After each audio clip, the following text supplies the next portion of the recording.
Hello everyone, Zane with you, and today we'll show you how to install and run n8n on Mac.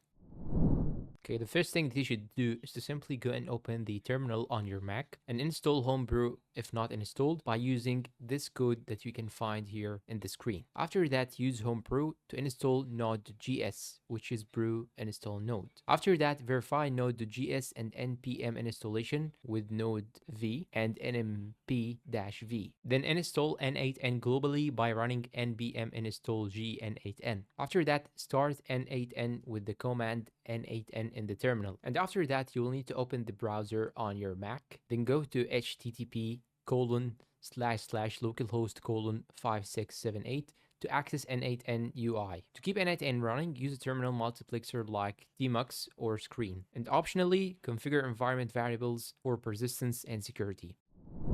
And that is it for today's video. If you found it helpful, please support us with like, subscribe, comment, share. Thank you for watching and goodbye.